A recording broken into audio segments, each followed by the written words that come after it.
Hello Virgo, Sun, Moon, Rising, and Venus signs. Kamusta kayo? Sana po'y nasa mabuti kayong kalagayan. Welcome back po sa Star Tarot. At kung bago kayo rito, welcome din po kayo. Please subscribe, like, share my videos, and leave me a comment kung nakaresonate po kayo. Thank you. Tingnan natin ang mga messages ni Virgo. We have mountains, stand your ground, okay? Stand your ground. Huwag kayong papawindang, no, sa mga sitwasyon ninyo sa buhay. Huwag kayong papabuli, huwag kayong papaapekto sa mga naninira sa iyo, something like that. Okay? Ano man ang klaseng pang-i-intimidate ng mga tao sa paligid ninyo, no? Huwag mong papansinin, kung baga, okay? So, tignan natin kung ano pa ang mga mensahe para sa'yo.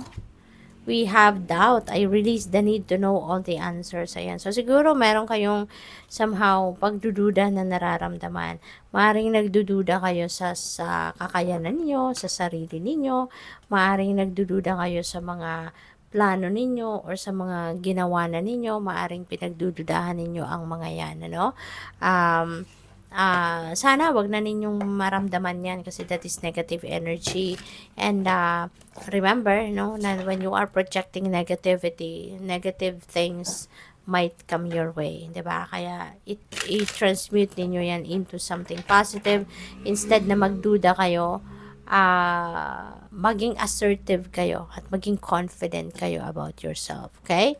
And maraming salamat for subscribing. And if you haven't subscribed yet, subscribe na po kayo.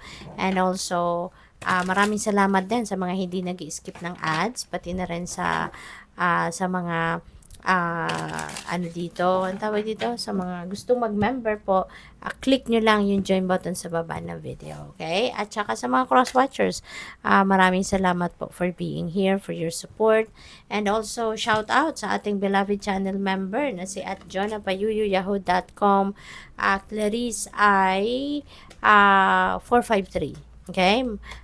Ano po, maraming salamat for your support sa aking channel. So, we have King of Swords. King of Swords. Baka ang iba sa inyo, no? Since meron tayong Two of Swords dito. Si Two of Swords kasi decision making, no? Maaaring nahaharap kayo rito sa isang importanteng desisyon na kailangan ninyong gawin. Pero maaaring naguguluhan kayo kaya hindi pa kayo, parang ayaw nyo pang magdesisyon. Ayaw nyo pa pag-isipan ito, no? Maaaring iniiwasan nyo pa dahil nga magulo siguro ang isip mo or hindi ka sigurado kung anong gagawin mo or po pwedeng you just don't want to look at it yet, no? Sa ngayon, maaaring ganon.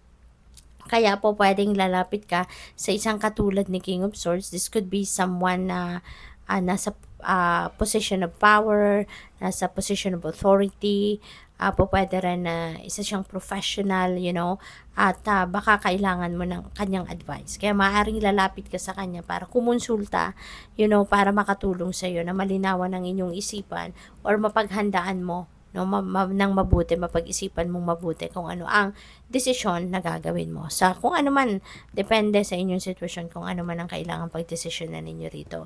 Maybe gusto mong kumonsulta, no, sa mga professionals. That's why you're going to ask for guidance, no, from whoever seeking of swords. Okay? Two of Wands, may travel na gagawin kayo, Virgo. Maaring yung travel na to could be related to opportunities, no? Po pwedeng ganun. Po pwede rin na ang pinaplano ninyong pagta-travel na to could be related to pasyal or expansion, no, ng inyong negosyo or whatever it is, no, na maaaring gusto mong sumubok, no, na gawin ito or subukang gawin kung ano man itong mga plano mong expansion kunyari sa ibang lugar, no? So po pwedeng ganun ang ganap. Maganda rito, no, umiilaw-ilaw yung mundo na hawak ninyo. Marami na sigurong pumapasok na opportunities, baka naikwento nyo na to sa iba at maraming tao siguro, no? May mga kakilala kayo na interested sa gagawin ninyo. Kaya maaaring nag-o-offer na sila ng kung ano man ang pwede nilang magawa, no, na makasali sa iyo.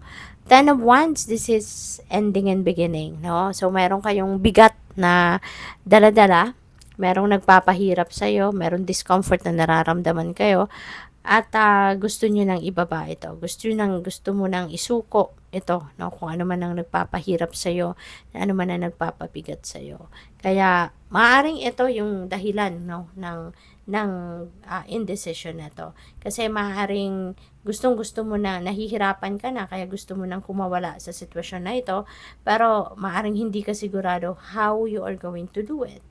Diba? Gusto mo nang sukuan yan, gusto mo nang i-give up yan, pero hindi mo siguro alam kung anong diskarte, anong gagawin mo, paano mo ito maigi-give up, paano mo to gagawin, paano mo sasabihin. Kaya siguro yun ang ikukonsulta ninyo kay King of Swords. Si Hanged Man, this is stagnant energy. You know, maaaring ito yung kailangan din ninyo para makatulong sa'yo na makapag-isip kayo ng mabuti, makapag-desisyon kayo ng maayos. Baka kailangan ninyo rito ng pahinga. Okay? Kasi this is a stagnant energy. There is going to be some kind of pause or pagtigil ng mga ginagawa ninyo, and maaaring this is divinely orchestrated. It is the divine, no, going to create this pause sa mga ginagawa ninyo. May mga delay siguro na mangyayari, may mga blockages na mangyayari para na mapunta kayo sa ganitong sitwasyon na makapag-isip-isip kayo. Kasi kung lagi kayo may ginagawa, lagi kayong busy, 'di ba? So how can you do some kind of reflection? Paano ninyo mapag-iisipan mabuti ang magiging desisyon ninyo, 'di ba? Kaya maaring ito ang gagawin ng universe. May mga delay na mangyayari, may mga blockages para nang sa gayon magkaroon kayo ng time para sa sarili ninyo na makapag-isip kayo ng maayos, ng mabuti para sa diskarteng itong gagawin ninyo. Okay? Five of Swords, this is conflict. No? Definitely, this is internal conflict. Kasi nga, merong indecision dito. So, definitely, this is internal conflict. Naguguluhan kayo. Maguguluhan talaga kayo sa sitwasyon na ito. Kaya, do yourself a favor para hindi kayo may stress, kakaisip. Pag-isipan ninyong mabuti, mag-contemplate ka, mag-reflect ka, magpahinga ka, 'di ba?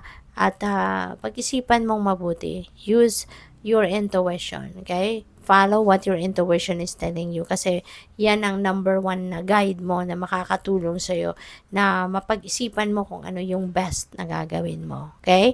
Good luck sa'yo. Thank you for watching. Love and light. Namaste.